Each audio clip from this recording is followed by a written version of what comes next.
If you are anything like the coaches or parents we talk to. Or even the athletes themselves. Right, exactly. You're probably incredibly curious about how to optimize physical performance safely. And you want to know the absolute best way to build strength, power, and, explosiveness in young athletes. But without completely breaking them down or burning them out before they even reach their prime? Yeah, that is the ultimate goal. And really, that's our mission for this deep dive. We are going to explore the science of building an unbreakable athletic foundation. It's such a crucial topic right now. It really is. And to do this, we are pulling from a highly rigorous, just a fascinating piece of academic literature. We're looking directly at a 2026 study titled Long-Term Effects of NASM-OPT Periodized Training on Lower Limb Strength, Explosive Power, and Stretch-Shortening Cycle Function in Adolescent Athletes. That is a mouthful of a title, but the data is incredible. Totally. It was conducted by lead authors Yong, Yuhua, and their colleagues and published in the Journal of Sports Science and Medicine. A fantastic journal. Yeah, and it's a piece of research that really challenges how we traditionally think about youth strength training. It absolutely does. And it provides some much-needed data on a very real problem. Because to understand why this research is so critical for you to hear, we have to look at the current landscape of adolescent strength training. Which is, let's be honest, kind of a mess. It is. Adolescence, particularly that competitive window from like 12 to 18 years old, is a make-or-break developmental stage. Yeah. According to the long-term athlete development model, often called the LTAD, this is the essential window for acquiring motor skills and laying down a foundational base of strength. Right, because proper strength training at this age not only makes them more competitive, but it provides meaningful protection against injury. Exactly. However, the reality of modern youth sports is quite different than the LTAD recommends. We see this all the time, right? You have the 14-year-old freshman who is just trying desperately to make the varsity team. Oh yeah, the pressure is huge. So they get put on a senior-level adult-oriented lifting program. And by mid-season, their knees are heavily taped up, and they've entirely lost their explosive step. That is the exact scenario playing out in weight rooms globally. In an effort to accelerate progress, coaches often just indiscriminately increase training volume. More is always better, right? That's the mindset. They push these kids toward their physiological limits far too early, using programs designed for fully mature adults. And the result is what? A heightened risk of injury, physical burnout, and ultimately a potential shortening of their athletic careers. Okay, let's unpack this, because the core of this study compares two very different training models to see which one actually solves that problem. Right. We have the traditional linear model, and then we have the NASM-OPT model. What does that traditional approach actually look like on paper?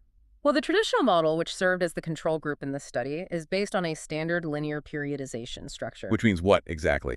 To explain that with scientific clarity, linear periodization is a model where the overall training volume gradually decreases, while the training intensity progressively increases over consecutive training phases. And sports scientists call those phases mesocycles, right? Precisely, mesocycles. So a mesocycle is just a specific block of training, maybe lasting a few weeks or a couple of months, dedicated to one goal. That's it. So in a traditional linear model, an athlete moves systematically through a general preparatory phase where they do high reps with lighter weight. Okay, building a base. Right. Then into a basic strength phase where the reps drop and the weight goes up, and finally into a pre-competition phase with very heavy low-rep sets. So it's a highly standard load-driven approach. Start light with high volume and heavy with low volume. Exactly. It's very linear. But then we have the NASM-OPT model. Yeah. Stands for the National Academy of Sports Medicine's Optimum Performance Training Model. Correct. How does this framework differ from just progressively adding weight to the bar? The OPT model is built on a sequential 3-level framework that does not just blindly chase heavy loads. Okay. Level 1 is stability, which takes up the first 4 weeks of the macrocycle. And the macrocycle here is the entire 26-week training program. Wow. Level 2 is strength, spanning weeks 5 through 22. And this strength level is further meticulously subdivided into phases targeting strength endurance, then hypertrophy to build muscle size, and finally maximal strength. And the final level? Level 3 is power, which covers the final 4 weeks, weeks 23 through 26. When we talk about that first level, stability, what are we actually looking at?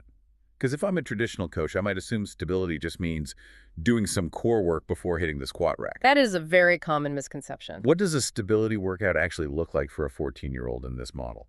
When you say stability in the context of the OPT model, we are not talking about throwing plates on a bar and just engaging your core. So no heavy squats yet. None. We are talking about single leg balance work, highly focused core stabilization, and mastering bodyweight movement patterns before ever touching heavy iron. Wow. The athlete might be doing single leg squats, stability ball exercises, or highly controlled tempo push-ups. That seems like a massive shift in philosophy.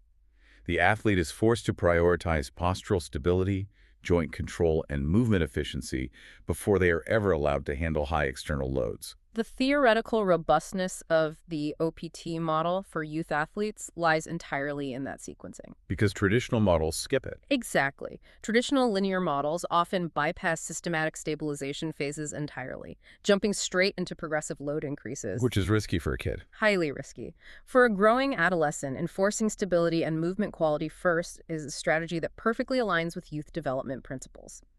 It reduces the likelihood of exposing them to premature physiological stress during periods of rapid skeletal and muscular growth. You're building the foundation before you build the house. That is the perfect analogy. So Mo, Gao, and the research team decided to put these two models to the test in a randomized controlled trial. Here is the setup. They took 42 adolescent athletes.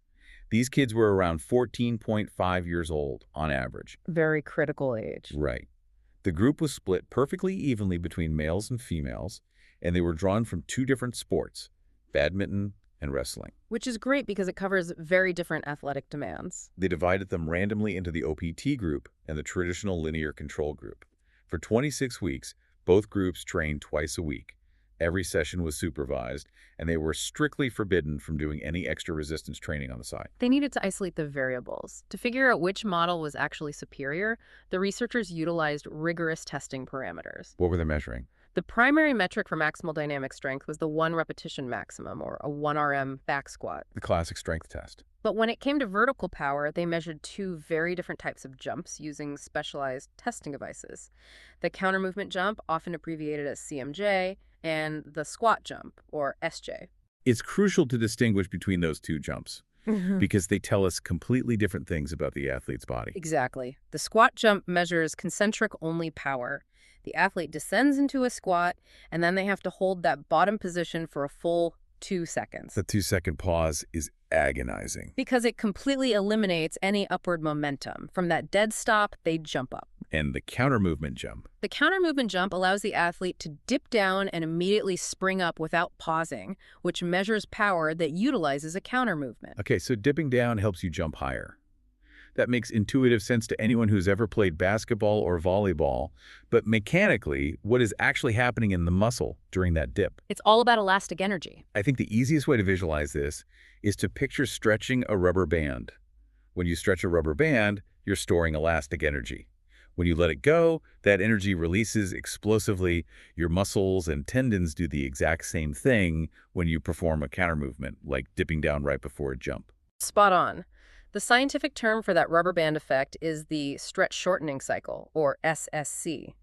Your muscles quickly stretch eccentrically, storing elastic energy, and then immediately shorten concentrically, adding that stored energy to your jump. So if the muscle is essentially an internal rubber band, the researchers needed a mathematical way to measure how snappy that rubber band was. How did they quantify that efficiency? To do that, they looked at two specific metrics, the pre-stretch augmentation percentage, or PSAP, and the eccentric utilization ratio, or EUR. Okay, those sound complicated. They do, but essentially, these metrics just compare the height of the fluid counter movement jump to the height of the dead stop squat jump.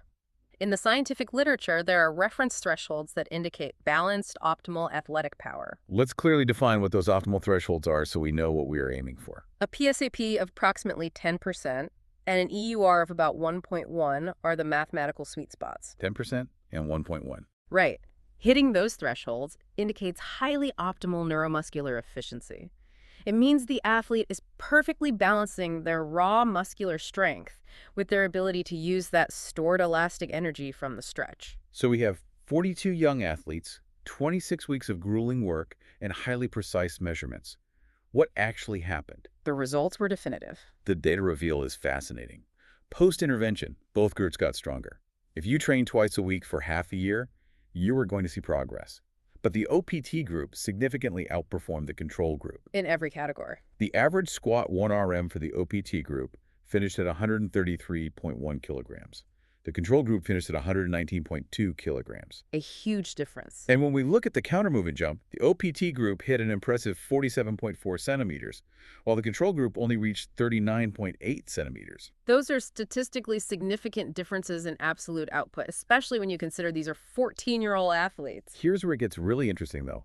That volume discrepancy is the most striking part of this data to me. Oh, the volume load data is incredible. When the researchers calculated the total volume load accumulated over the entire 26 weeks, which is simply the weight lifted multiplied by the number of repetitions, the control group accumulated almost 1.85 times more total training volume than the OPT group. Let that sink in. The control group lifted over 2.39 million kilograms in total.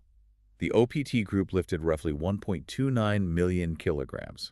Wait, hold on. I have to push back on this because my traditional coaching brain is telling me that's impossible. That sounds counterintuitive. They did over 1 million kilos less work, almost half the volume, but they got a higher 1-rep max and a higher vertical jump. Usually if you lift less, you get weaker.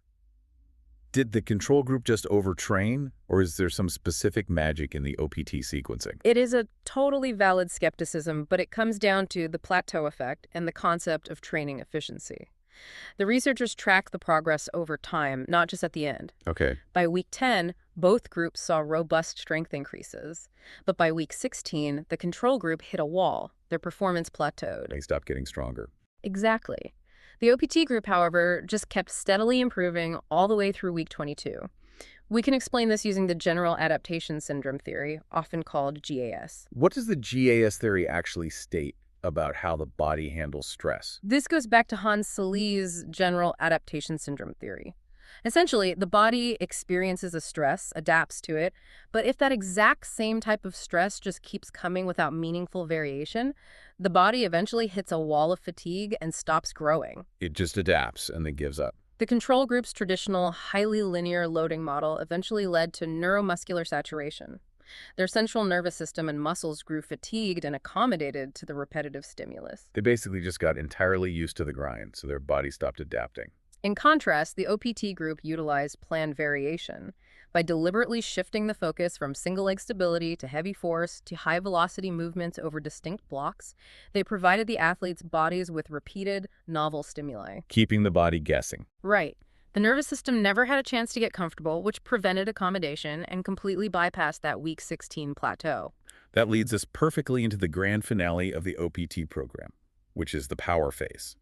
This was the final 4 weeks of the 26-week macro cycle. The most intense phase. For these last 4 weeks, the OPT group utilized something called complex training. What does a complex training protocol look like on the gym floor? Complex training is a highly advanced protocol where you pair a heavy resistance exercise immediately with a biomechanically similar plyometric exercise. Give me an example. For example, the adolescent athletes in the OPT group would perform a heavy barbell squat at 75% of their 1-rep max, and then, with barely any rest, immediately perform 5 explosive bodyweight squat jumps. That sounds absolutely exhausting. Mechanically, what is the benefit of pairing a heavy, grinding lift with a fast, explosive jump? The mechanism at play here is a physiological phenomenon known as post-activation potentiation, or PP. Post-activation potentiation. What's fascinating here is when you perform that initial heavy lift, the 75% max squat, you are essentially forcing your central nervous system to wake up to an extreme degree. Waking up the system. Yes. The heavy weight makes your brain recruit high threshold motor units and increases the contraction velocity within the muscles. Because you transition immediately into the plyometric jump while the nervous system is still highly aroused from the heavy weight, you directly supercharge the subsequent explosive movement. You're using the heavy lift to trick the body into jumping higher. You are teaching the nervous system to fire at absolute maximum capacity during a fast, unweighted movement. And we can actually see the success of this strategy in those highly specific math metrics we talked about earlier, the PSAP and EUR. The elasticity metrics. Remember, we're looking for those mathematical sweet spots. A PSAP of about 10% and an EUR of about 1.1 to show that an athlete is optimally using their stretch shortening cycle, their internal rubber band. Before the study started, both groups were sitting around a 6 to 7% PSAP. But by the end of the intervention, the OPT group's PSAP skyrocketed to a highly optimal 10.63%, and their EUR hit 1.11. The OPT group perfectly dialed in their kinetic energy. But what about the linear control group?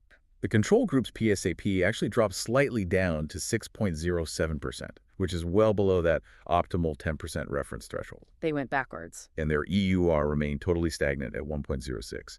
That 1.06 means the control group was actually losing kinetic energy during their jumps. To use our earlier analogy, their internal rubber band was getting slack. Which tells us everything we need to know about the outcome of those 2.39 million kilograms of volume. The OPT model didn't just build stronger muscles, it built a fundamentally more efficient neuromuscular system. It built a better spring. Yes.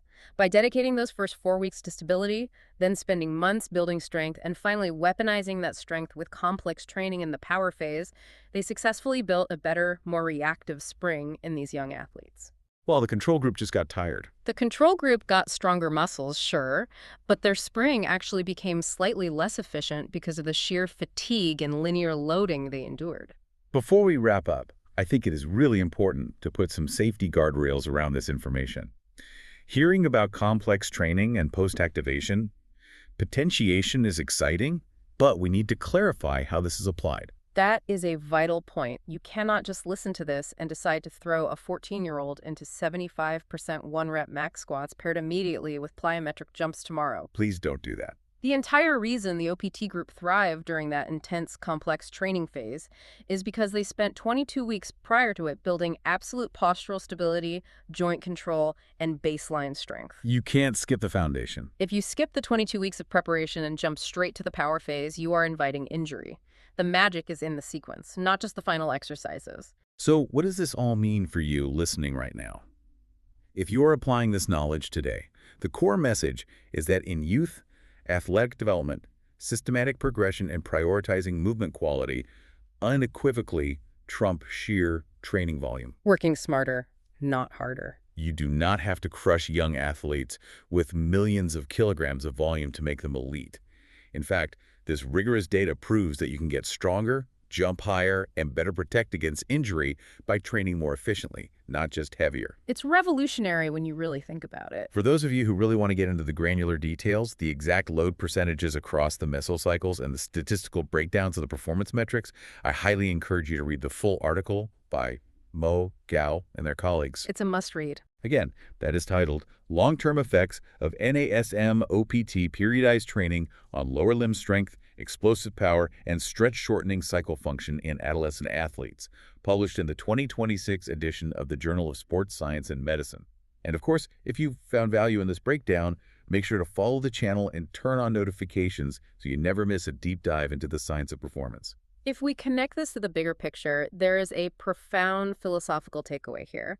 We see clearly in this rigorous physiological data that prioritizing foundational control and stability before demanding heavy, stressful production creates a much higher ceiling for physical potential and actively prevents burnout. So true. This raises an important question for you to consider. How might we apply this exact same periodization philosophy to other aspects of youth development?